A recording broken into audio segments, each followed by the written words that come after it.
C'est une belle nuit d'été. Vous êtes sous un ciel étoilé. En levant les yeux, vous vous sentez tout petit. Et là, on se demande, qu'est-ce qui peut bien exister là-haut? Un jour, on sera obligé de répondre à cette question. Nous le savons, notre Terre ne va pas exister éternellement. Tôt ou tard, nous autres humains serons contraints de partir ou mourir. D'explorer l'univers jusqu'à son extrême limite. Découvrir ses merveilles. Affronter ses dangers. De chercher parmi des milliards de nouveaux mondes un seul qui puisse nous accueillir. Aller à l'encontre de phénomènes ou même de créatures dont l'étrangeté dépassera notre imagination. Assister à la naissance et à la mort des étoiles. Serons-nous capables d'affronter cet univers? Il n'y a qu'un seul moyen de le savoir.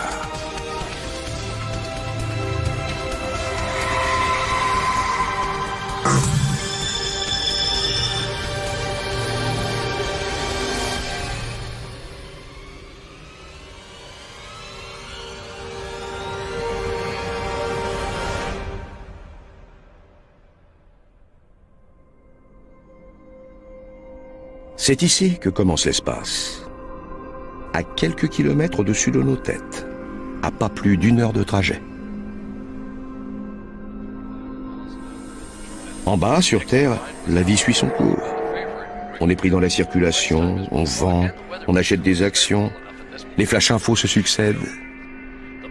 Les ondes radio de quelques milliers de stations font le tour de la planète et se propagent dans l'espace.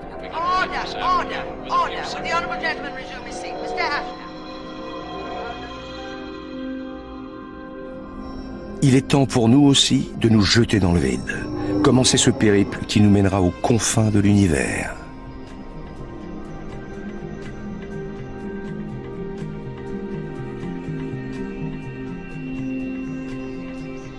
Première étape,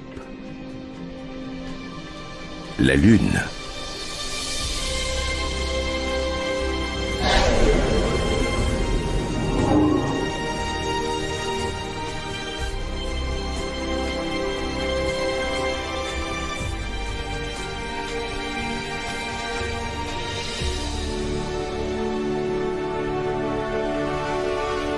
Si de nombreux astronautes ont pu voyager dans l'espace, peu ont eu la chance de marcher sur la Lune. Quand les astronautes des missions Apollo communiquaient avec la Terre, leur message mettait plus d'1 seconde à arriver. Ils allaient pourtant à la vitesse de la lumière, 300 000 km à la seconde. Ainsi, dans la salle de contrôle, on entendait tout ce qui se passait en léger différé.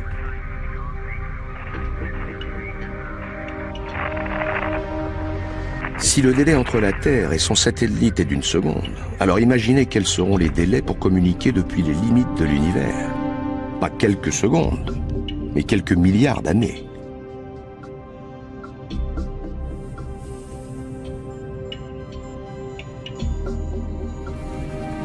Le module lunaire de la mission Apollo 11.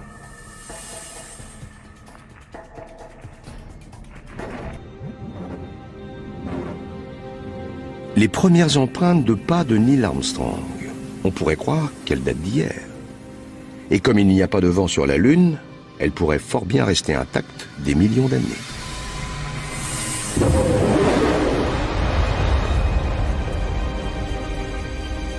À notre tour maintenant de faire un bond de géant. Il nous emmène là où aucun homme n'est jamais allé.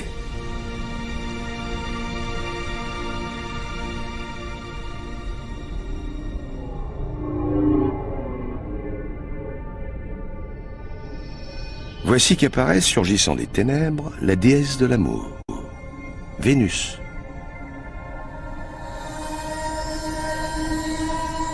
L'étoile du matin, l'étoile du soir.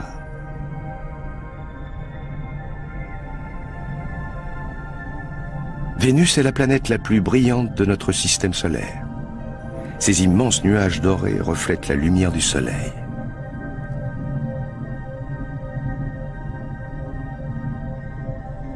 Elle est un peu la sœur de notre planète. Toutes deux ont sensiblement la même taille et la même gravité. Toutefois, la sonde spatiale Vénus Express nous apprend que ces nuages étincelants sont constitués d'acide sulfurique et que son atmosphère contient 96% de dioxyde de carbone.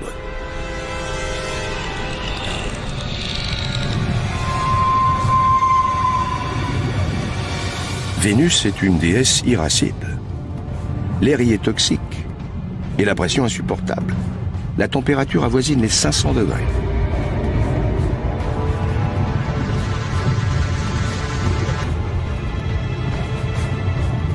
Un court séjour ici et nous serions terrassés par la corrosion, asphyxiés, écrasés sous la pression, grillés comme des marrons.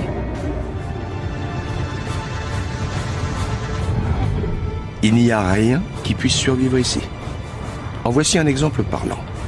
Cette sonde soviétique, Venera, dont le blindage n'a pas résisté à l'atmosphère de Vénus.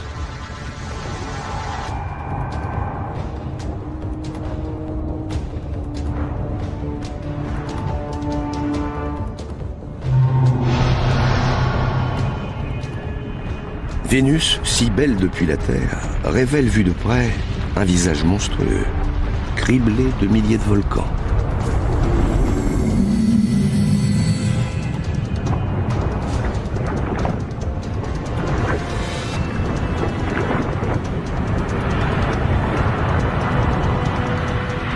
Le dioxyde de carbone qui sature son atmosphère emprisonne la chaleur du Soleil et génère un effet de serre d'une puissance démesurée.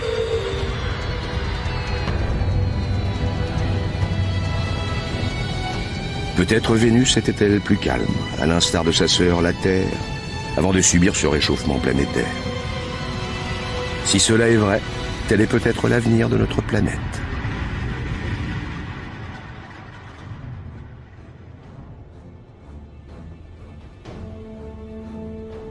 Un avenir forgé par le Soleil.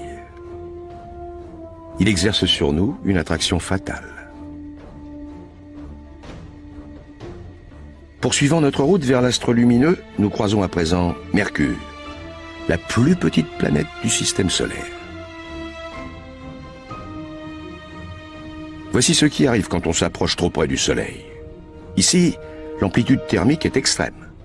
La nuit, la température moyenne est de moins 170 degrés, mais le jour, elle monte à plus de 400 degrés.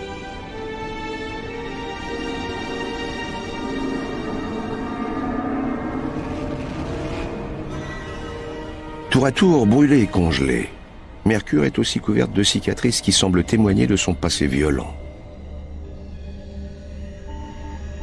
La sonde spatiale Messenger nous apprend une chose étrange. Malgré sa petite taille, cette planète a une force de gravité très importante. Elle doit être plus lourde qu'il n'y paraît. C'est en quelque sorte une énorme boule de métal, recouverte d'une fine couche de roche. Le noyau de ce qui fut jadis une planète d'une taille plus imposante. Mais alors, où est donc passée l'enveloppe? Une planète errante a peut-être percuté Mercure dans un passé lointain, lui arrachant une grande partie de son manteau. Résultat, cette planète a très forte composante métallique.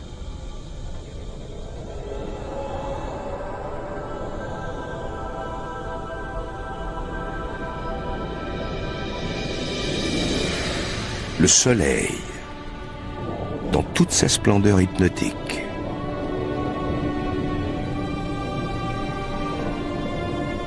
Nos moindres faits et gestes sont tributaires du Soleil. Nos vies en dépendent entièrement.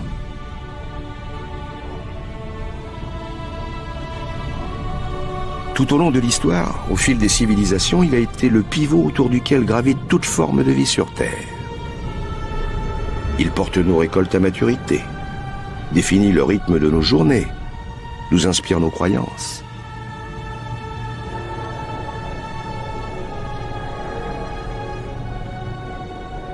Nous sommes à 150 millions de kilomètres de chez nous.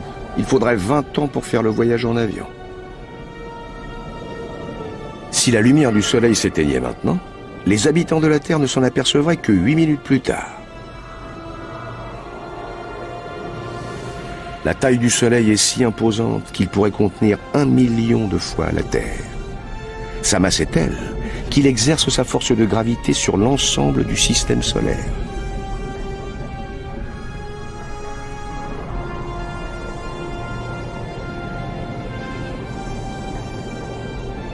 Nous le voyons chaque jour dans notre ciel. Sa présence familière nous rassure.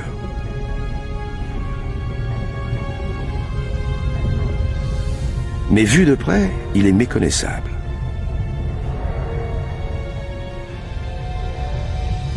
Une mer tumultueuse de gaz incandescents. La température grimpe au-dessus de 5000 degrés. Au centre du noyau, elle doit probablement atteindre plusieurs dizaines de millions de degrés.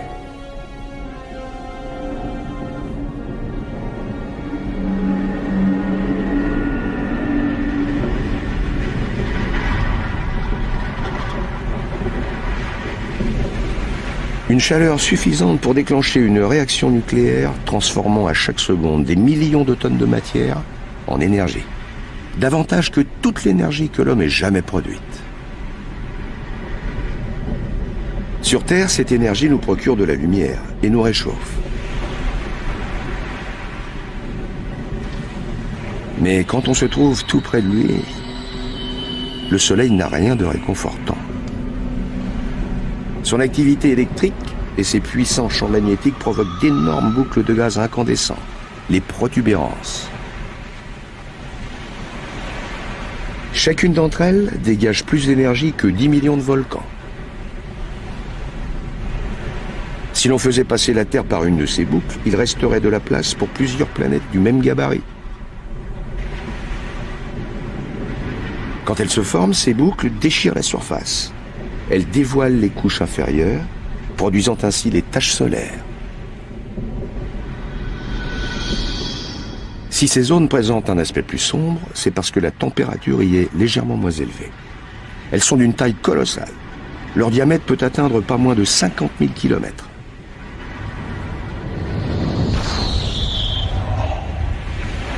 Une éruption solaire, un flux de plasma, mélange de gaz et de particules électriques, projette dans l'espace ses radiations d'une intensité foudroyante. Mais le jour viendra où le Soleil aura épuisé son carburant. Alors il mourra, et avec lui mourra toute forme de vie sur Terre.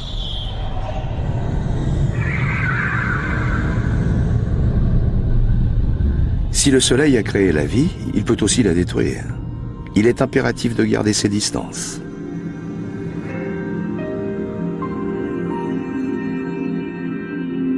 Nous allons donc quitter notre étoile pour nous diriger vers les confins de notre système solaire. Voyez cette comète. Elle est passée trop près du Soleil.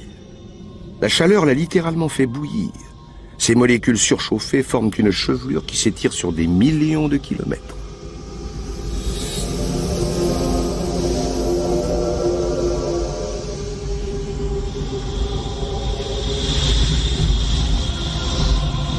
Mais il gèle à pierre fendre à l'intérieur. Aucun doute possible. Cette comète ne peut venir que des profondeurs glacées de l'espace. Cette vapeur, ces geysers, ces nuages de poussière, c'est là encore l'action du Soleil qui fait fondre le noyau gelé de cette comète. Il s'agit d'une sorte d'énorme boule de neige sale, recouverte d'une couche irrégulière de goudron. Ce goudron pourrait être constitué de molécules organiques conservées sur ce noyau glacé depuis, qui sait, peut-être depuis la naissance du système solaire.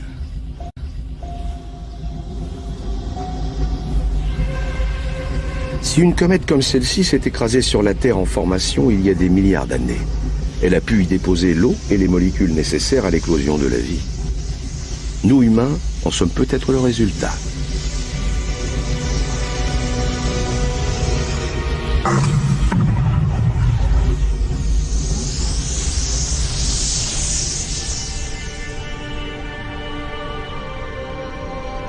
Mais imaginez qu'elle s'écrase aujourd'hui sur notre planète. Il suffit de penser aux dinosaures, exterminés suite à la chute d'une comète ou d'un astéroïde, il y a 65 millions d'années. Autant dire qu'il y a péril en la demeure. Ce n'est qu'une question de temps. Un jour ou l'autre, nous pourrions connaître le même sort que les dinosaures, à moins de trouver la parade qui nous en préserve. Nous sommes à l'abri sur notre planète, pour l'instant. Mais si la vie sur Terre était menacée, il nous faudrait partir à la recherche d'un autre endroit où habiter. Parmi les millions, les milliards de planètes qui existent, il doit bien s'en trouver une ni trop chaude ni trop froide, avec une atmosphère respirable, de la lumière, de l'eau.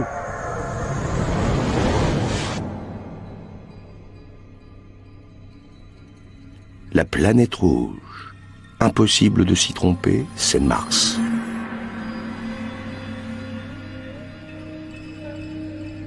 Nous l'avons scruté pendant des siècles, espérant y trouver des traces de vie.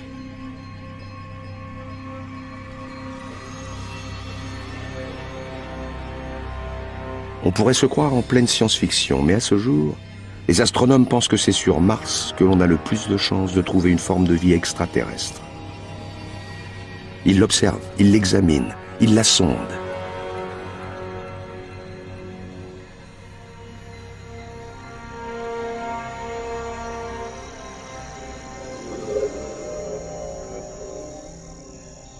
Plus que toute autre planète, Mars nous a toujours captivés et inspirés. Il suffit de voir le nombre de films de science-fiction ou de bandes dessinées qui mettent en scène des Martiens.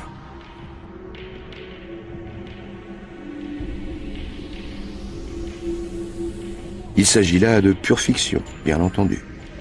Et si pourtant nous trouvions quelque chose sur Mars, alors cette matière vivante se développerait sur une planète morte. Car l'évolution qui a fait de la Terre une planète habitable s'est arrêtée sur Mars il y a des centaines de millions d'années. Mars, la planète rouge, est morte. Ce n'est plus qu'un fossile géant. Mais il y a du vent ici. Des tourbillons de poussière gigantesques, plus grands que nos tornades les plus énormes. Et là où il y a du vent, il y a de l'air. De l'air qui pourrait donc permettre une vie extraterrestre.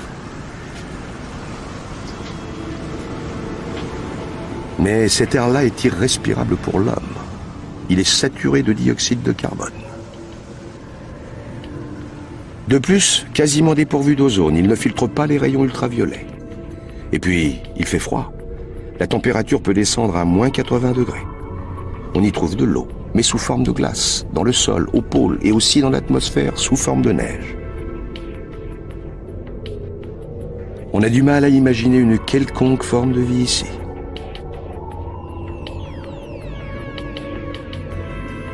Sur Terre, certains organismes survivent à des températures extrêmement basses ou élevées, ainsi que dans l'obscurité des fosses sous-marines.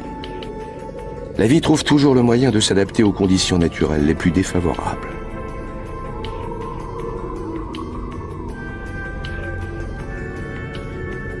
Mais sur Mars, où aucune activité géologique ne permet d'enrichir le sol en minéraux et éléments nutritifs, où l'eau reste à l'état de glace faute de chaleur, et avec cette poussière qui recouvre tout, il ne semble guère y avoir beaucoup d'avenir.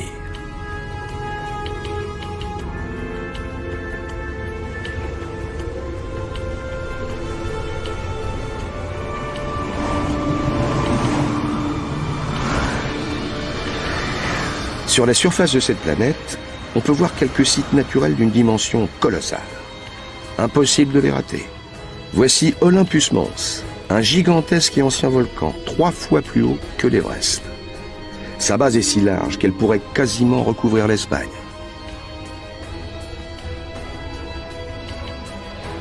Il ne présente aucun signe d'activité. Découvert dans les années 70, ce volcan est considéré comme éteint. Ses dernières coulées de lave se sont répandues il y a bien longtemps et sont criblées d'impacts de météorites. À moins que finalement, ce monstre ne soit qu'endormi.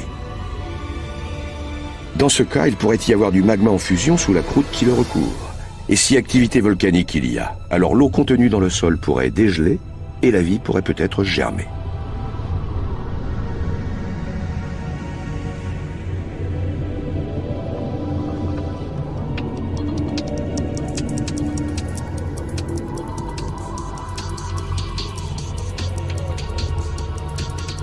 Comparé à celui-ci, le Grand Canyon du Colorado n'est guère plus impressionnant qu'une fissure sur la chaussée d'une route de campagne.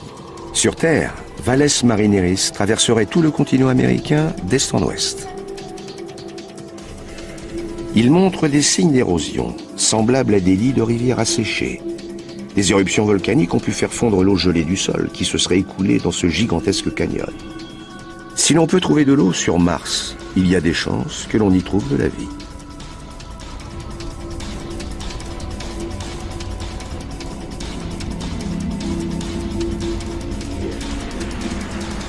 La recherche est lancée. Ce robot qui arpente ces vastes territoires dévastés a été envoyé par la NASA. Son nom, Opportunity. Sa mission ? Collecter des preuves que ces plaines désolées étaient autrefois des lacs et des océans où la vie aurait pu trouver refuge.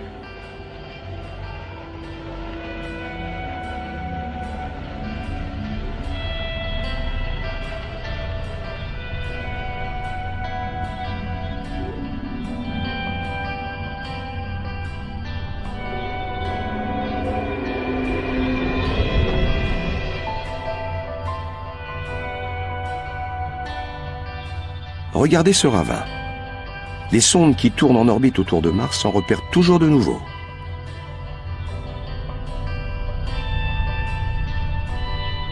Encore un indice que Mars est susceptible d'être bien vivante. Il se pourrait qu'il y ait de l'eau dans son sous-sol. De l'eau qui aurait creusé ces ravins et qui pourrait y abriter des formes de vie.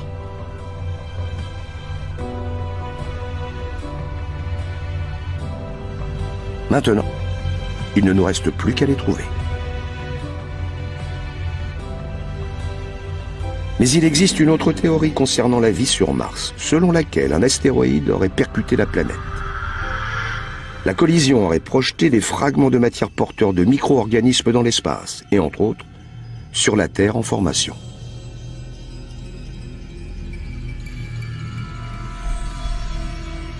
Ces fragments lui auraient apporté les semences de la vie.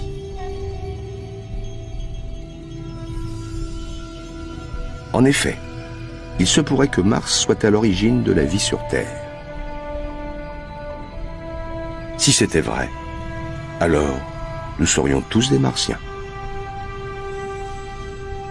Nous pensions avoir affaire à une planète morte, mais elle est peut-être bien plus vivante que nous l'imaginions.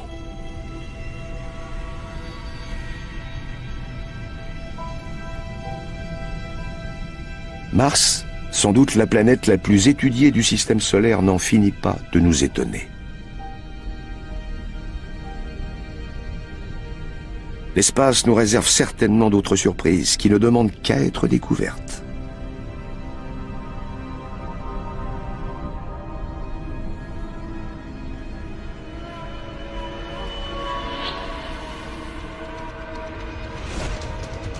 On se croirait catapulté dans un jeu vidéo géant.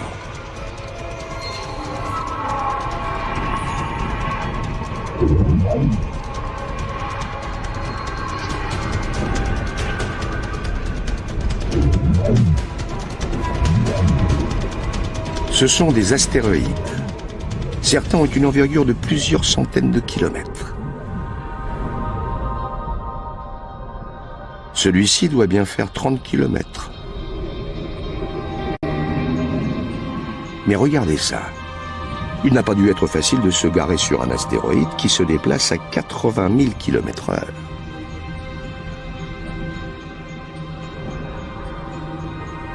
Que d'efforts pour étudier un de ces vulgaires rochers. Il arrive fréquemment qu'ils se percutent entre eux, et ils font alors pleuvoir les météorites sur Terre.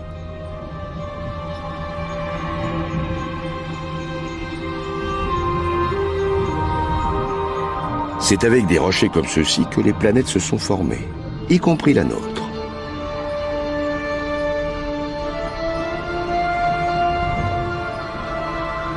L'étude des météorites retrouvées sur Terre nous permet donc de pouvoir dater la naissance des planètes. 4,5 milliards d'années. Ils constituent en quelque sorte les actes de naissance de notre système solaire.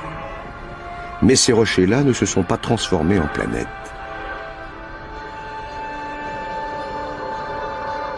La force qui les en a empêchés doit être d'une puissance considérable.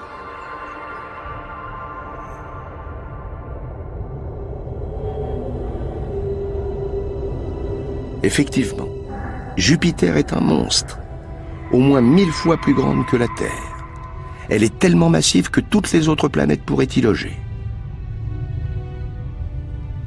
Un corps de cette dimension doit exercer une très forte influence sur son entourage. La force de sa gravité a empêché les astéroïdes de former une planète.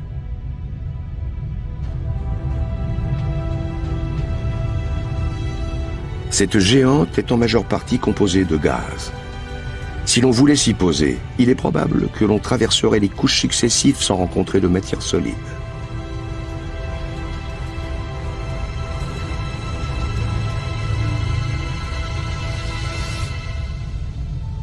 Jupiter est de toute beauté, oui, et elle le doit à la violence de son climat.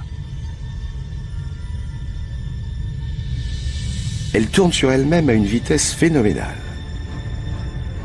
déclenche des vents de plusieurs centaines de kilomètres/heure, triture les nuages qu'elle déforme en longues bandes, en tourbillons, et en ceci, la célèbre grande tache rouge.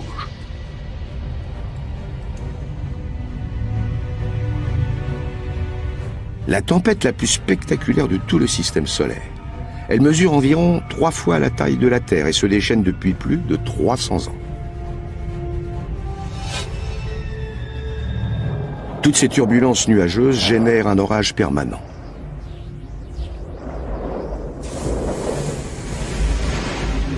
Un simple éclair est 10 000 fois plus puissant que ceux de nos orages terrestres.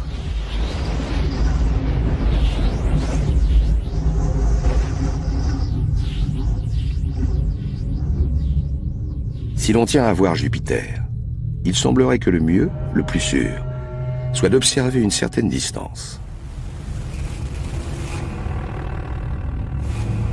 Vous avez vu ces lumières?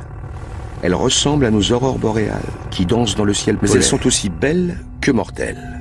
C'est le puissant champ magnétique de Jupiter qui génère ces radiations jusque dans l'espace. Attractive de loin, terrifiante de près. Dans l'espace, les apparences sont trompeuses. L'univers est pétri de contradictions. Nous devons poursuivre avec prudence en louvoyant au milieu de quelques 62 satellites qui gravitent autour de Jupiter. Celui-ci, multicolore, a pour nom Io.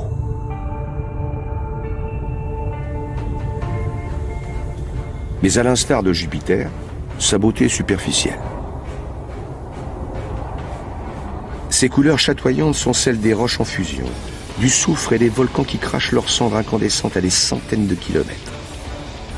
L'attraction phénoménale de Jupiter fait subir à Io des tiraillements d'une telle intensité que cela provoque la fusion des matières qui la composent.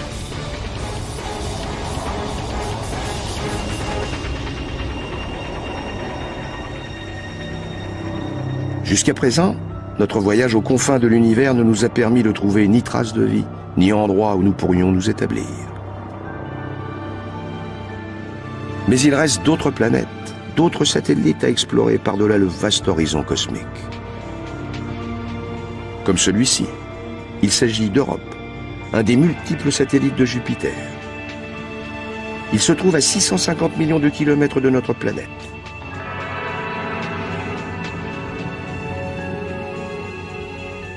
Quel endroit étrange. Pourtant, bizarrement, il nous rappelle quelque chose. On dirait un peu l'Arctique, avec cette sorte de banquise, ses stries, ses crevasses. Et si la ressemblance ne s'arrêtait pas là? Si cette banquise flottait, elle aussi, sur de l'eau liquide? Une hypothèse qui ouvre des perspectives.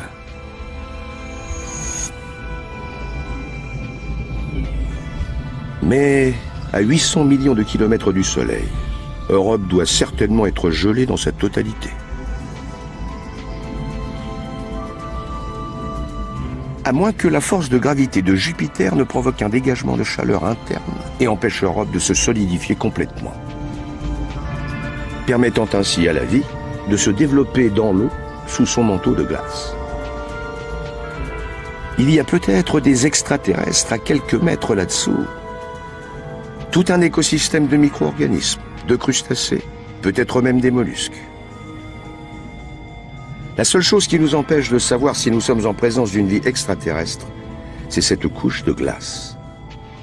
Mais tant qu'une mission spatiale ne sera pas venue percer sa banquise, Europe restera l'une des grandes énigmes du système solaire.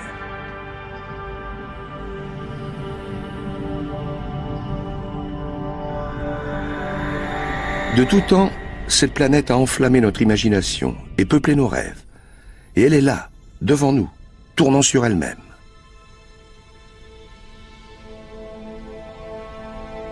Saturne, le joyau sur la couronne du système solaire. Cette planète a quelque chose de magique. Cette gigantesque boule de gaz est tellement légère que si on la posait sur l'eau, elle flotterait. Ces célèbres anneaux emblématiques, qui pourraient couvrir la distance de la Terre à la Lune, ne font pourtant que quelques centaines de mètres d'épaisseur. Voici l'orbiteur Cassini.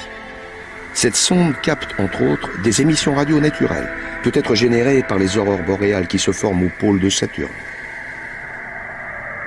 Il s'agit donc là de la véritable musique des sphères.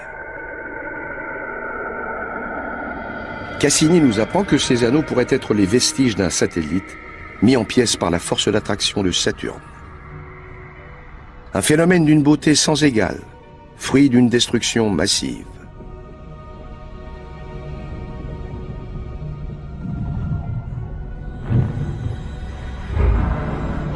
Des éclats de glace par milliards.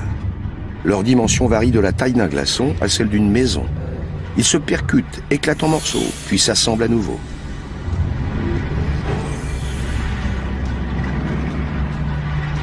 On croirait voir une représentation de notre système solaire en formation.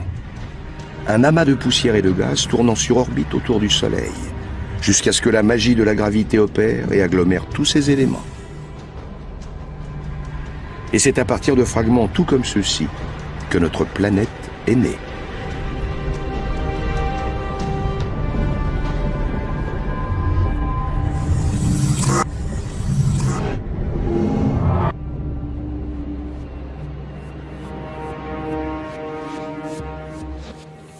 Tout objet qui décrit une orbite autour de Saturne est par définition un satellite.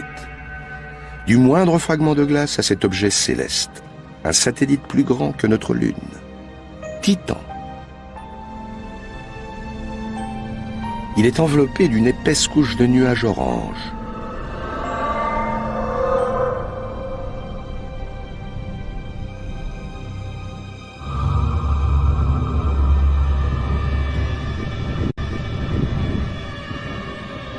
Mais il semblerait qu'en dessous, il y ait une atmosphère, avec des vents, des pluies et même des saisons.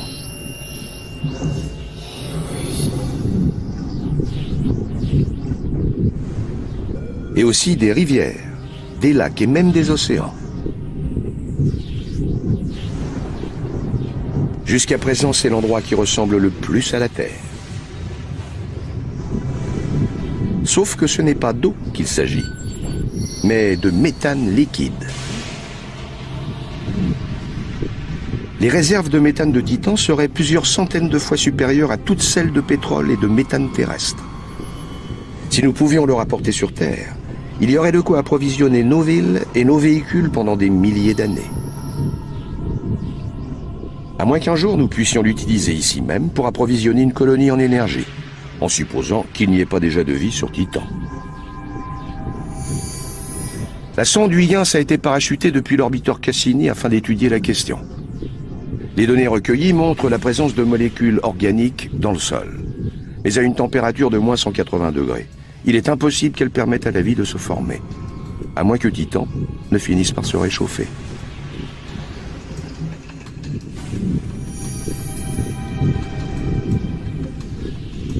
Il est prévu que la température du Soleil augmente.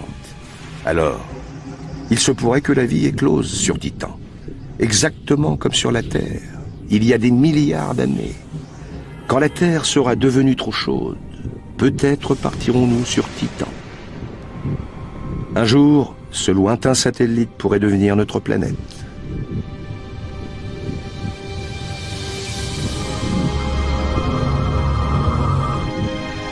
Notre planète. Maintenant, elle se trouve au moins à 1 milliard de kilomètres. Au-delà de cette limite, la Terre ne sera plus dans notre champ de vision. Absolument rien de ce qui se trouve ici n'est visible à l'œil nu depuis la Terre. Nous nous dirigeons vers la partie la plus éloignée de notre système solaire.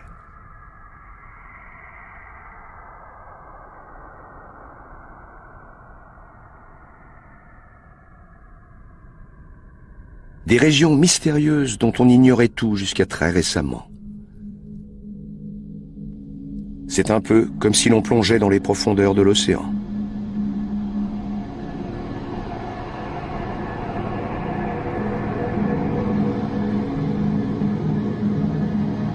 Uranus.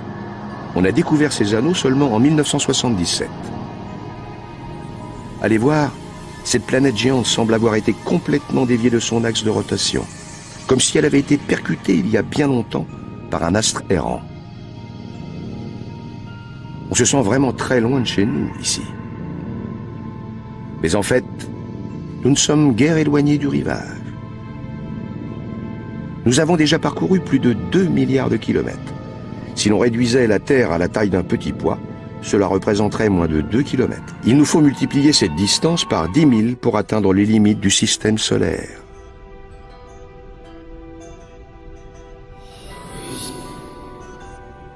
Et voici que se profile dans l'obscurité un autre étrange corps céleste. Il s'agit de Neptune, le dieu de la mer. C'est une planète d'apparence paisible, mais cette tache que vous voyez est un cyclone assez grand pour engloutir la Terre. Des vents de 1500 km/h y donnent libre cours à leur fureur.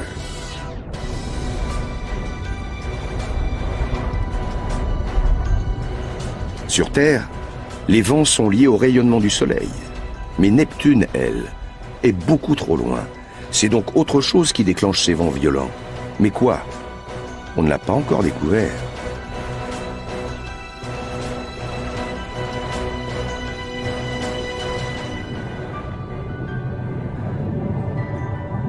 Nous nous enfonçons encore plus loin vers les limites du système solaire. Et nous croisons un satellite solide en orbite autour de la géante gazeuse.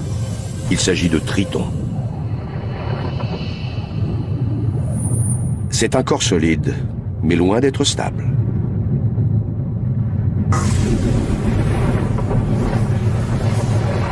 Il est truffé de geysers crachant d'étranges fumées, tels des hauts fourneaux cosmiques. Il parcourt son orbite dans le sens inverse de la rotation de Neptune. C'est un véritable bras de fer cosmique qui se déroule. Mais ce satellite tourmenté finira par perdre la partie. La gravité de Neptune exerce une puissante attraction sur Triton qu'elle force à ralentir. Le jour viendra où ce satellite sera réduit en morceaux.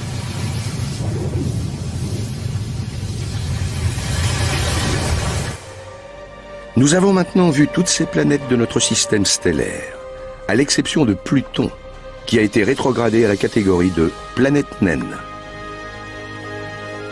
Nous sommes à 8 millions de kilomètres, soit 8 billions de kilomètres de la Terre. Mais ce n'est qu'un saut de puce comparé à l'immensité qu'il nous reste à découvrir. Cette fois-ci, direction l'espace interstellaire.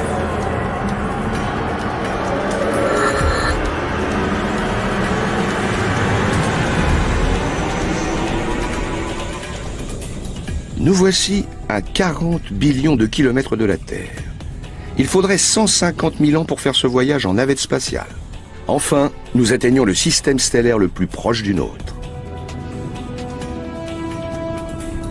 Alpha du Centaure. Pas de planète dans ce système, seulement 3 étoiles. 3 soleils qui tournent les uns autour des autres, se livrant à un perpétuel match nul, attirés et repoussés à la fois par leurs forces de gravité respectives.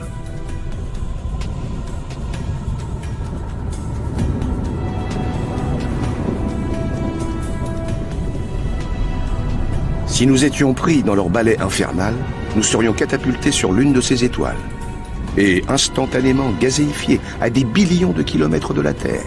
Nous sommes maintenant si loin que pour mesurer les distances, nous ne parlerons plus en kilomètres, mais en années-lumière. Un rayon de lumière parcourt 10 000 milliards de kilomètres en une année. Nous sommes à 400 000 milliards de kilomètres de notre planète, donc à plus de 4 années-lumière.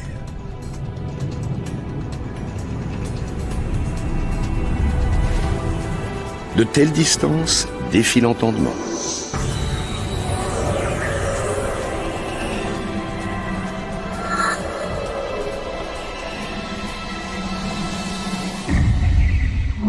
À 10 années-lumière de la Terre, voici Epsilon Eridani, une étoile naine orange.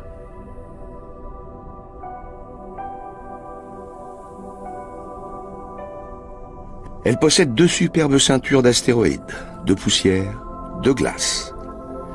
Il doit certainement s'y former des planètes, là, juste sous nos yeux.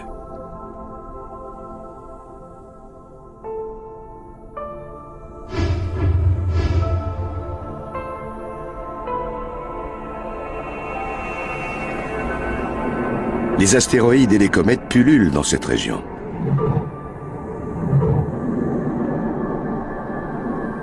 Ce spectacle doit être très proche de celui qu'offrait notre système solaire voilà quelques milliards d'années. Toutes ces comètes pourraient transporter des molécules organiques et de l'eau sur des planètes en formation et les ensemencer, comme elles ont peut-être ensemencé la Terre.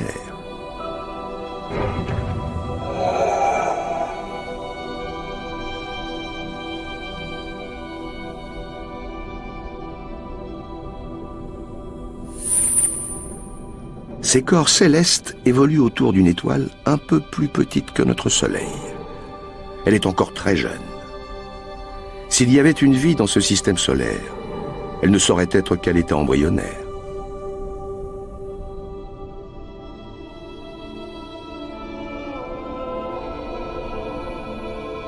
Il doit bien exister quelque part d'autres systèmes solaires ayant atteint une certaine maturité. Mais autant chercher une aiguille dans cette botte de foin cosmique.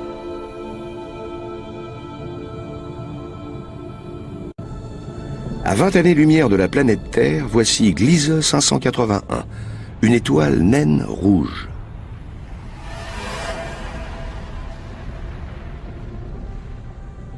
Elle a sensiblement le même âge que notre Soleil.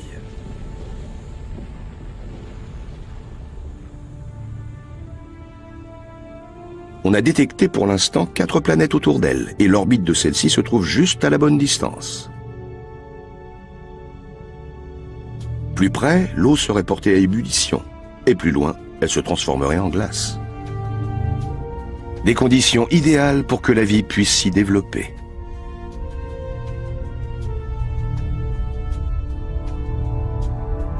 Et si par hasard des comètes s'y étaient écrasées avec leur cargaison d'eau et d'éléments organiques?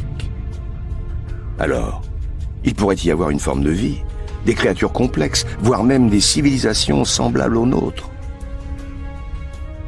Dans ce cas, même s'il se trouve à des années-lumière, il pourrait très bien capter nos émissions télé et regarder des programmes diffusés il y a 20 ans sur Terre.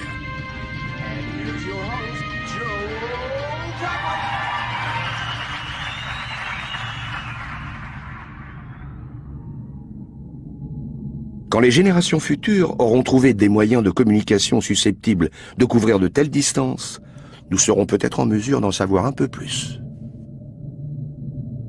Cependant, il est aussi possible que la vie se soit développée sur cette planète, pour finalement y être détruite.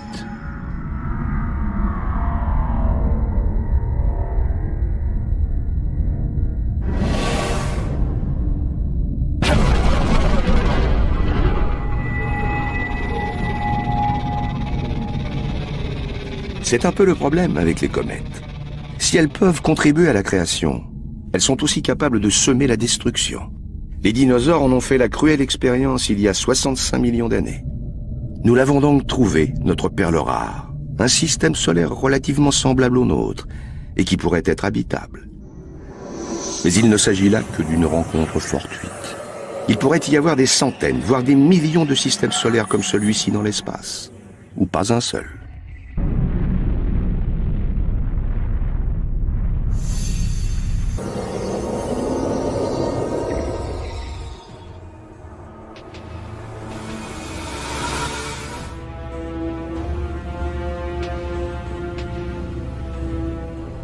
Quant à ceux-ci, ce n'est pas une étoile.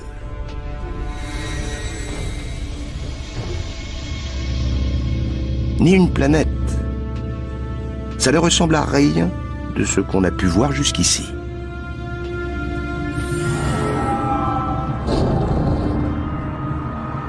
Cette apparition fantomatique à plus de 1300 années-lumière de la Terre, c'est le nuage d'Orion.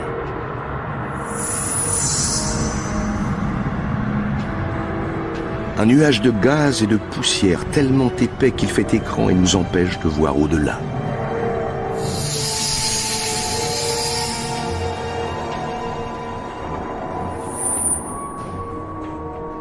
Au cœur même du nuage, une boule de feu en rotation, attirant les poussières et les gaz qui y fusionnent en un immense brasier. Tout comme une étoile, comme notre soleil, mais un soleil miniature.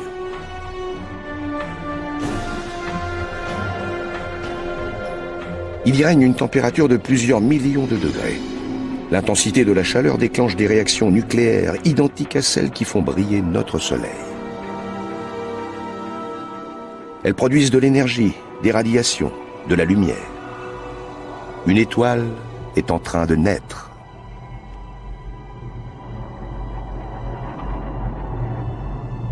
Ou plutôt, des étoiles sont en train de naître.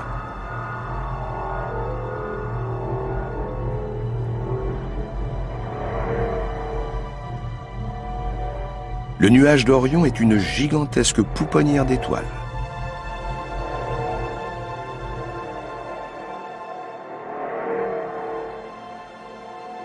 Nous nous étions préparés à voir des choses effrayantes, mais c'est à l'une des plus grandes merveilles de l'univers que nous assistons, la naissance des étoiles. Nous sommes témoins de la naissance du futur univers.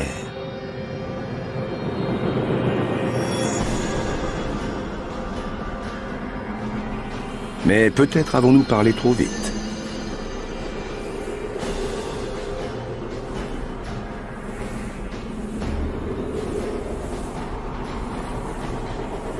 Des jets de gaz qui explosent et produisent un souffle atteignant 200 000 km/h.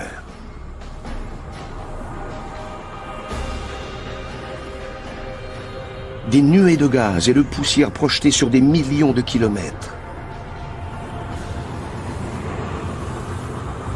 Un phénomène d'une violence qui défie l'imagination. Mais voyez plutôt ce qu'il en résulte. Une nébuleuse.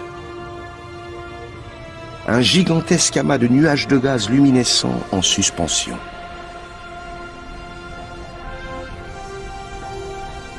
Il n'y a pas de vent dans l'espace. Ils mettront des milliers d'années à se disperser. Cette nébuleuse est immense. Elle a un diamètre de 13 années-lumière. Mais si l'on était impressionné par sa taille, on reste surtout bouche bée devant sa forme. Nous sommes indiscutablement devant un chef-d'œuvre de la nature.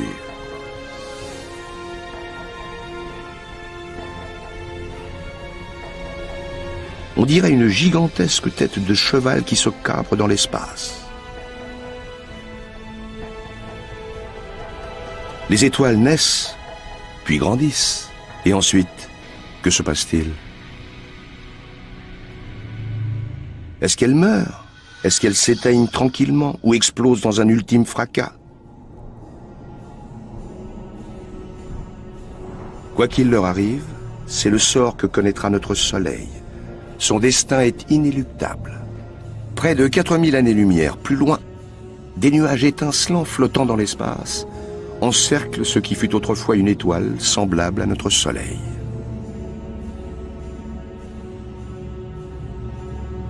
Il n'en reste plus que ces nappes de gaz aux couleurs chatoyantes. Elles sont le fruit de la fusion nucléaire qui s'est opérée au cœur de cette étoile. Elle les a libérées quand elle est morte. Les verts et violets sont l'hydrogène et l'hélium, composants de base de l'univers. Les rouges et bleus sont l'azote et l'oxygène, principaux constituants de la vie sur Terre. Il a fallu que des étoiles comme celle-ci meurent pour que nous puissions vivre. L'oxygène dont nous remplissons nos poumons et l'azote présent dans notre ADN ont été produits par la fusion nucléaire. Et les étoiles qui ont libéré ces gaz sont mortes bien avant la formation de la Terre.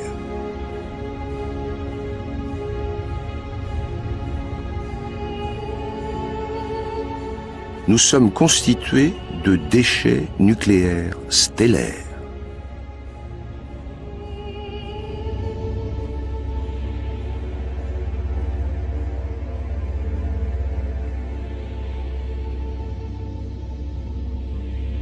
Au cœur de cet amas de nuages colorés, un fantôme d'étoiles.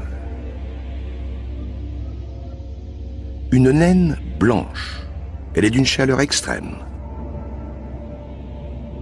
Naine, mais d'une densité phénoménale.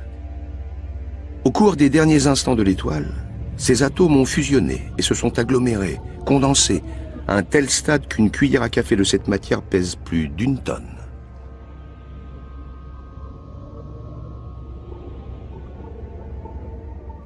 Cet avant-goût du destin de notre Soleil a de quoi faire froid dans le dos.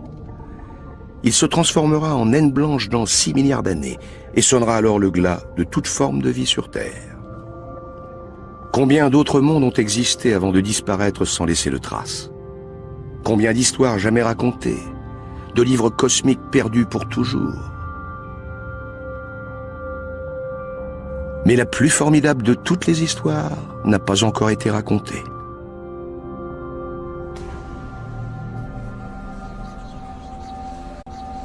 Nous allons remonter dans le temps jusqu'à son tout premier chapitre pour raconter l'histoire de la naissance de l'univers. Voici les résidus d'une étoile morte. Une nébuleuse. La nébuleuse du crabe.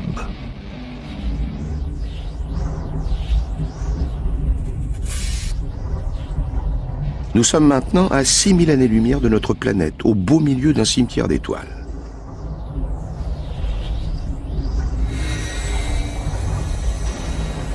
Ces nuages de poussière et de gaz s'étirent sur des milliards de kilomètres.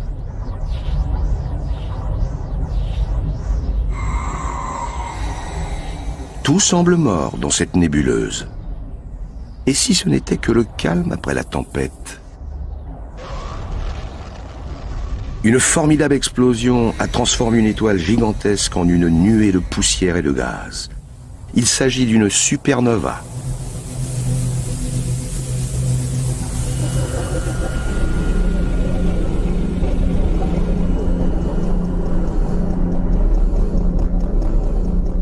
Au cœur de la tempête, cette étoile qui clignote en tournant à toute vitesse sur elle-même, c'est un pulsar.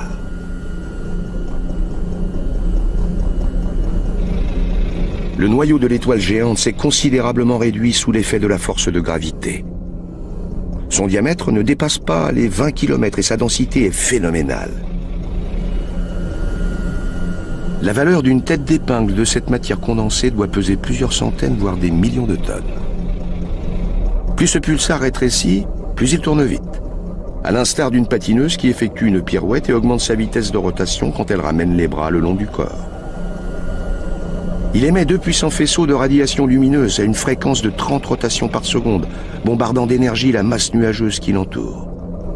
Les radiations émises ici sont encore plus intenses que sur notre Soleil. Si ce pulsar se trouvait à la même distance que le Soleil, il balayerait toute forme de vie de la surface de la Terre. De tous ceux que nous avons vus jusqu'à présent, c'est sans conteste le corps céleste le plus mortellement dangereux.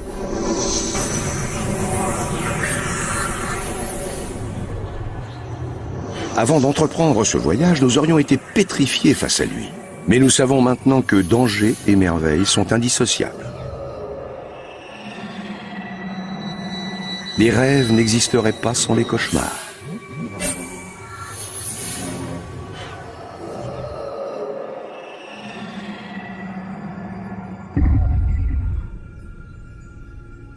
Nous ressentons une curieuse impression ici, un sentiment indéfinissable de malaise, comme une présence maléfique. S'il est un objet que nous voulions éviter, c'est bien celui-là. Il forme un écran circulaire d'une noirceur impénétrable dans l'espace étoilé. C'est le visage de la mort elle-même que nous contemplons.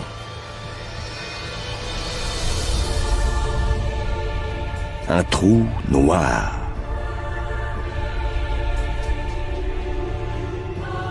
Au lieu de se réduire à l'état de naine blanche ou de pulsar, cette étoile a continué à se comprimer jusqu'à ne plus mesurer que quelques kilomètres de diamètre.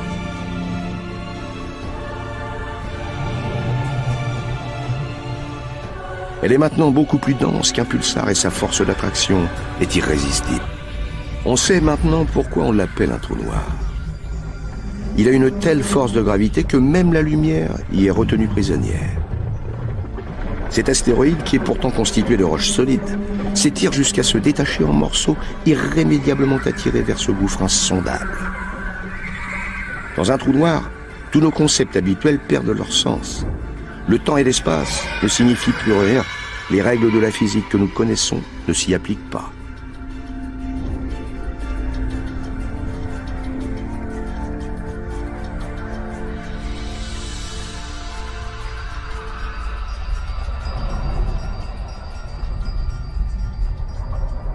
L'astéroïde a disparu, mais personne ne saurait dire ce qu'il est devenu.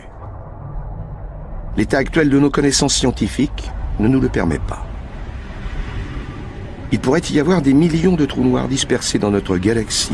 Peut-être même sont-ils plus nombreux que les étoiles qui brillent dans le ciel. Mais si nous pouvions les voir à l'œil nu, eh bien, il serait trop tard. Comme cette étoile, qui petit à petit disparaît en tourbillonnant, aspirée par une bonde invisible.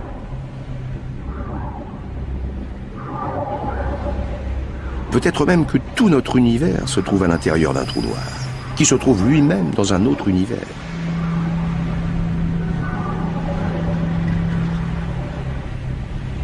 Nos cerveaux ont du mal à le concevoir.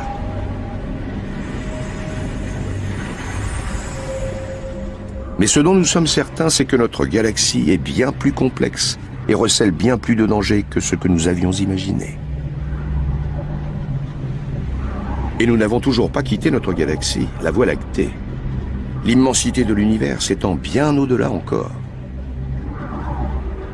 Ces merveilles, ces dangers, ces mystères nous attendent. Mais avant tout, il nous faudra trouver par où sortir de la Voie lactée.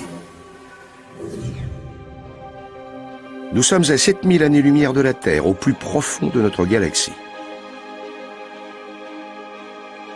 Nous poursuivons notre voyage jusqu'aux confins de notre univers. Il reste encore des millions et des millions d'années-lumière à parcourir. Nous sommes comme dans une forêt épaisse, dont les arbres, tous plus grandioses les uns que les autres, nous captivent par leur beauté et nous empêchent de voir le paysage lointain. Il nous faut pourtant continuer, ne pas succomber à l'envie de s'arrêter pour contempler toutes ces splendeurs qui s'offrent à nous. Comme ce gigantesque nuage luminescent surmonté de ces immenses colonnes de poussière, les piliers de la création. Il se dresse tel un portail au fin fond de la galaxie. Ces piliers sont parsemés de petites protubérances. Il s'agit de systèmes stellaires, de la taille de notre système solaire à l'état embryonnaire. Encore un monument célébrant l'énergie créatrice de la nature. Mais c'est un colosse aux pieds d'argile. Les radiations émises par des supernovas toutes proches le détruisent petit à petit. D'ici quelques millions d'années, il ne restera plus rien de cette immense nébuleuse. Autant dire qu'elle va disparaître en un clin d'œil à l'échelle du temps astronomique.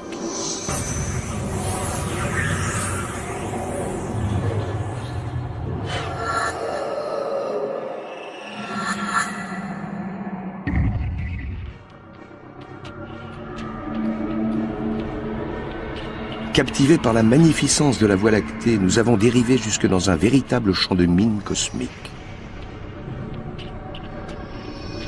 D'énormes nuages de gaz incandescents jaillissent de cette étoile colossale, des millions de fois plus brillante que notre Soleil.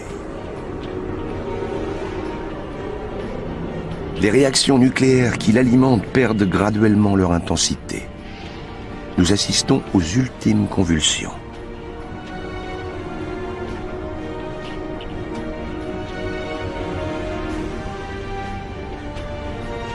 le noyau finira par imploser, ce qui donnera naissance à un nouveau trou noir.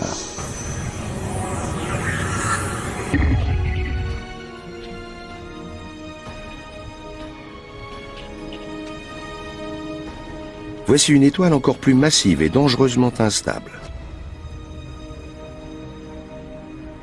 Elle est sur le point de mourir, et quand une étoile de cette taille explose, le choc est 100 fois plus violent qu'avec une supernova. Nos pas nous ont menés jusqu'ici pour assister à la mort la plus violente qu'on puisse imaginer. L'explosion d'une hypernova.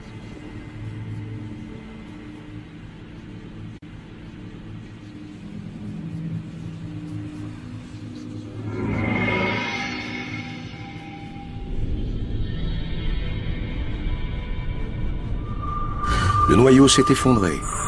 Il se transforme en trou noir. L'onde de choc se propage en un formidable bouillonnement et disperse tous les composants de la matière qui entouraient le noyau.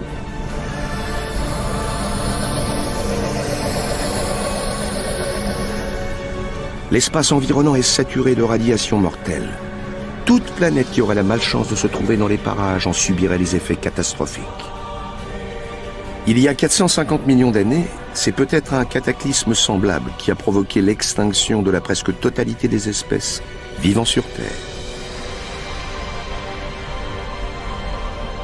Hypernova porteuse de mort, comète glacée, planète déchiquetée, naine blanche, géante rouge, la Terre. Autant de gouttes d'eau dans un gigantesque bassin de lumière blanche. Notre galaxie, la Voie lactée. Nous voulions savoir quelle était notre place dans l'univers. Eh bien, voici la réponse.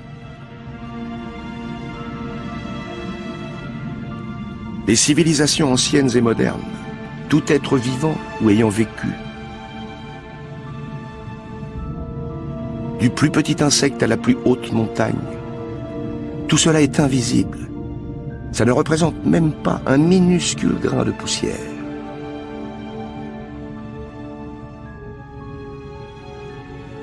Nous habitons une petite planète en orbite autour d'une étoile insignifiante.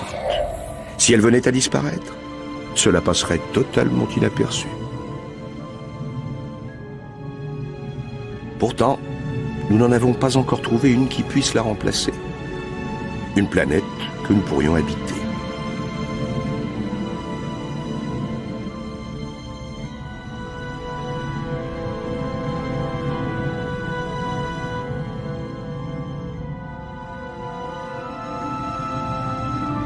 Mais quand on voit toutes ces étoiles qui brillent par centaines de milliers, il doit certainement y en avoir une, voire plusieurs, où la vie serait possible.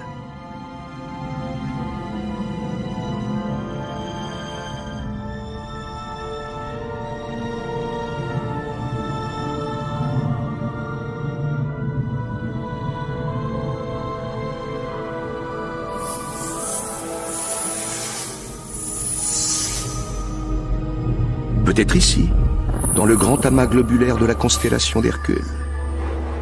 Dans les années 70, c'est dans sa direction que les astronomes ont envoyé un message indiquant, entre autres, la structure de notre ADN et la position de la Terre dans le système solaire. Mais la distance est telle que ce message mettra 25 000 ans pour y parvenir. Nous n'avons toujours aucun signe de vie extraterrestre. Mais nous n'avons rien trouvé non plus qui rende cette éventualité impossible. Une équation formulée par l'astrophysicien Drake en 1961 vise à estimer le nombre potentiel de civilisations extraterrestres. Le résultat est tout simplement stupéfiant. Elles pourraient être des millions dans notre seule galaxie.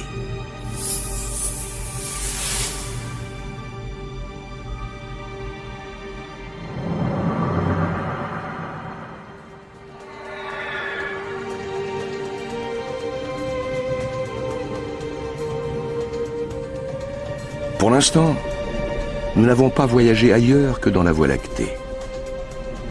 Maintenant, l'occasion nous est donnée d'observer d'autres galaxies, d'avoir une vue d'ensemble encore plus large, et peut-être même d'obtenir la réponse à la question suprême. Quelle est l'origine de l'univers? Le moment est venu de franchir une nouvelle étape. Partir au-delà de la Voie lactée, traverser les immensités qui séparent les galaxies, voyager dans l'espace intergalactique.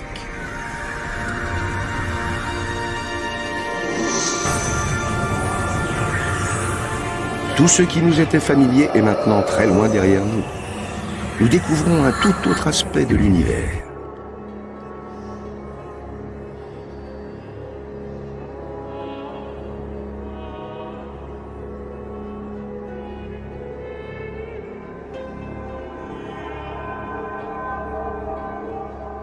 Ici, l'horizon n'existe pas.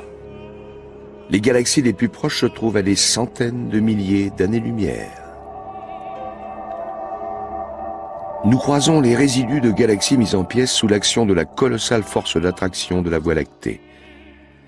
Des galaxies réduites au néant.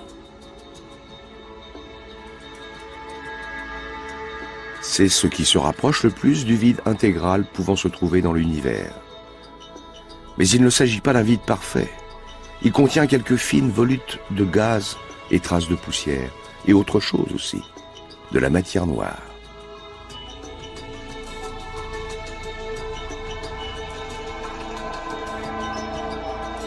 Cette fameuse et mystérieuse matière noire qu'on ne peut ni voir, ni sentir, ni toucher, ni même mesurer. Cependant, il est admis qu'elle pourrait représenter 90% de toute la matière qui constitue l'univers. Si la matière noire existe, alors cela signifie que le vide absolu, lui, n'existe pas. Même ici, dans l'espace, nous sommes entourés de matière. Nous supposons qu'elle existe. Elle pourrait être en quelque sorte le liant qui maintient les galaxies, comme celle-ci, le grand nuage de Magellan. À 160 000 années-lumière de la Voie lactée, elle se trouve aux limites de la zone d'attraction de celle-ci. Si cette galaxie ne tourbillonne pas dans l'espace, c'est parce qu'elle est stabilisée par quelque chose d'invisible et de très puissant, la matière noire. Des étoiles, des amas stellaires, des nébuleuses, une fantastique chambre au trésor astronomique. Mais regardez ça, on dirait un collier de perles lumineuses. Une boule de feu, le résultat de l'explosion d'une étoile géante. Il s'agit d'une supernova. Tellement puissante qu'il a été possible d'en observer la lumière à l'œil nu depuis la Terre lorsqu'elle l'a atteinte en 1987. Elle fut d'une telle violence qu'elle a déclenché des réactions nucléaires en chaîne. Les atomes qui la composaient se sont télescopés, se transformant en nouveaux éléments comme l'or, l'argent, le platine. Ces matières sont ensuite éjectées dans l'espace.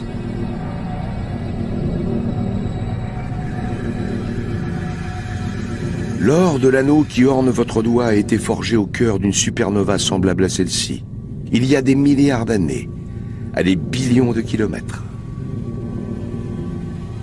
Quand on y pense, il y a de quoi être troublé. Les étoiles, symboles de ce que nous estimons inaccessible, participent directement à notre vie quotidienne. Somme toute, c'est une pensée plutôt réconfortante pour nous qui plongeons dans les profondeurs abyssales du cosmos. Toujours plus loin. Toujours plus vite.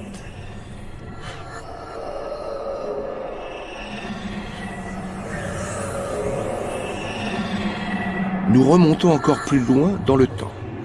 Nous dépassons le moment de l'extinction des dinosaures.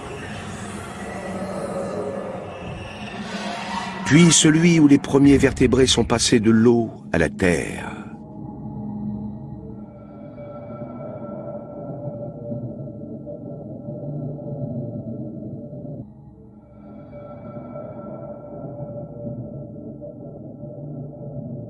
Nous sommes à 2 milliards d'années-lumière de notre planète. nous nous rapprochons des limites de l'univers et remontons vers le début des temps. Ceci n'est pas une galaxie. Cette lumière est plus intense que celle de plusieurs centaines de galaxies. Un faisceau d'énergie aveuglant qui jaillit sur des millions de milliards de kilomètres.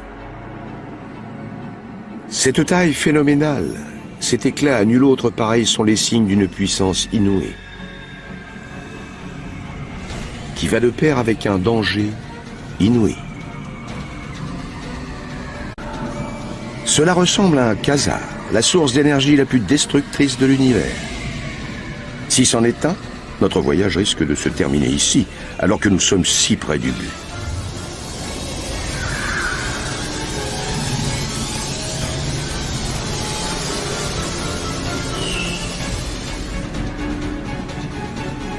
Il s'agit bien d'un quasar, l'objet le plus puissant et le plus destructeur de tout l'univers. Un formidable chaudron tourbillonnant de gaz incandescent qui dégage plus de lumière que 1000 galaxies.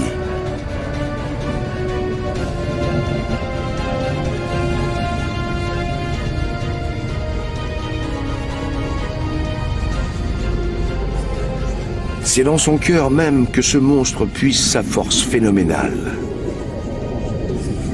Un cœur où règnent les ténèbres. Un trou noir d'une dimension colossale, aussi dense qu'1 milliard de soleils.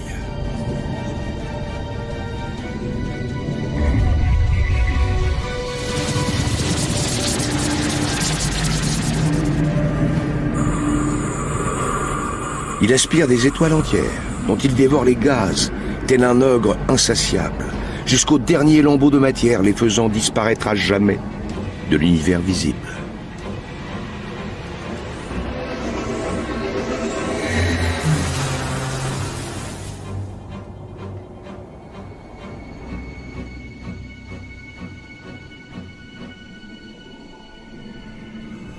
Nous avons vu ce que l'univers avait de pire à nous infliger, les forces destructrices les plus puissantes qu'il pouvait engendrer. La voie est libre à présent. Nous allons bientôt atteindre les limites extrêmes de l'univers.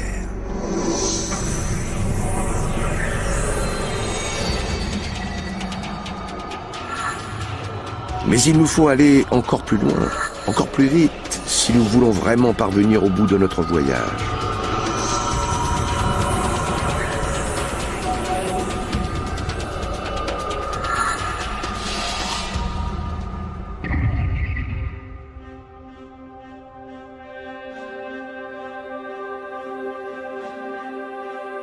Nous sommes à 8 milliards d'années-lumière de la Terre. Encore des galaxies, mais différentes. Leurs formes sont irrégulières. Elles sont plus petites, moins espacées.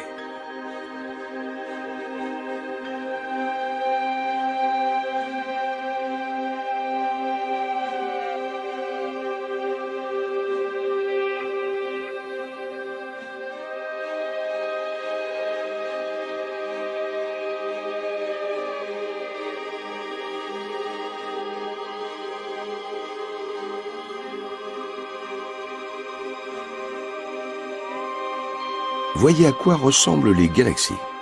Elles ont presque l'apparence de nappes de plancton flottant dans l'obscurité d'un immense océan.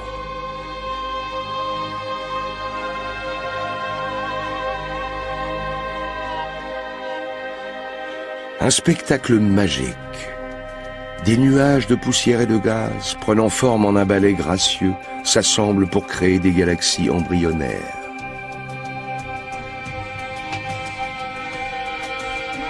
C'est ainsi qu'est née la nôtre.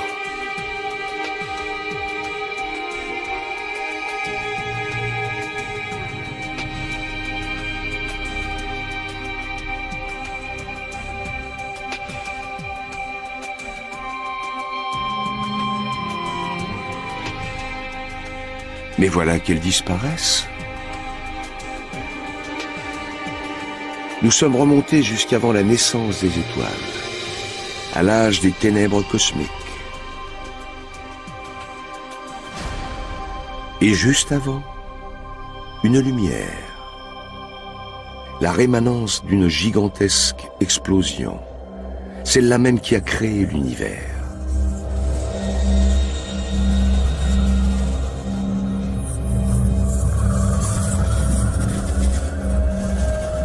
Nous y sommes presque. Ça y est, nous avons atteint notre but. L'extrême limite de notre univers. À 130 000 milliards de kilomètres, il y a 13 milliards et demi d'années.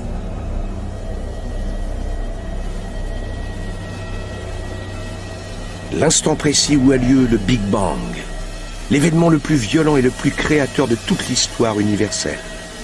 Le moment fondateur de toute chose ayant jamais existé.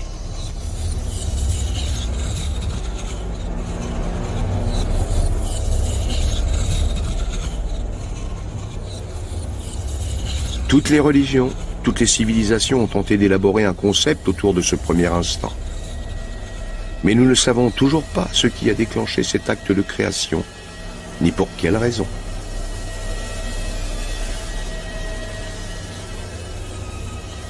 Voici donc la fin de notre voyage et le commencement de l'univers.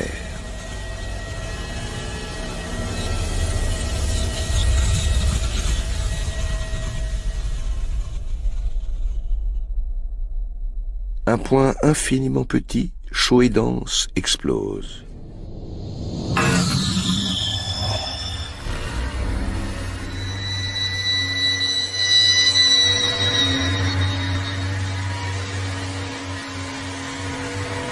Cette explosion crée l'espace, le temps, la matière et l'univers lui-même.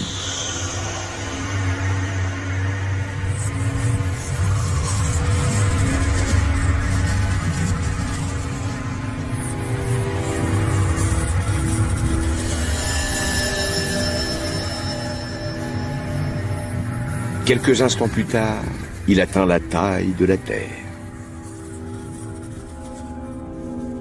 La lumière émise lors du Big Bang emplit toujours l'univers, sous la forme d'un infime signal radio. C'est ce qu'on appelle le rayonnement fossile. Il est capté par les antennes de télévision et représente environ 1% de la neige qui se forme sur un écran.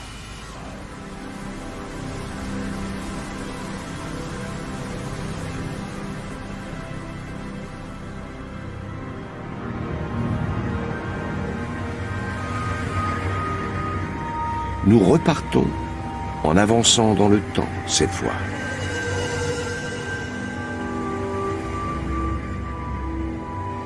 Tout ce que nous avons vu au cours de ce voyage n'est rien d'autre qu'une gerbe d'étincelles jaillies du Big Bang. Les galaxies, les étoiles, les planètes sont tout simplement des résidus.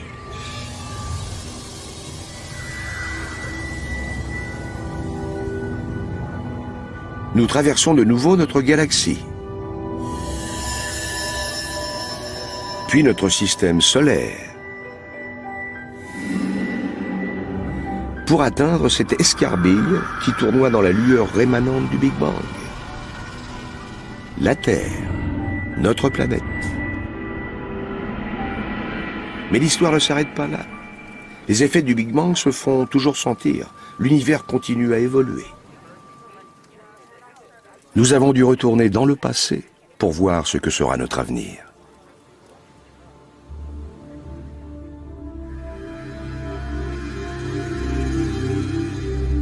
Dans 3 milliards d'années, Andromède, la galaxie géante, entrera en collision avec la Voie lactée, ce qui donnera naissance à une autre galaxie. Mais peut-être y aura-t-il une porte de sortie, un moyen de s'échapper de notre univers moribond. Nos lointains descendants sauront peut-être trouver un raccourci dans l'espace-temps, ce que l'on appelle un trou de verre. S'il existe d'autres mondes, ce tunnel spatio-temporel leur permettrait de fuir le nôtre, voué à la destruction, pour rejoindre un univers parallèle.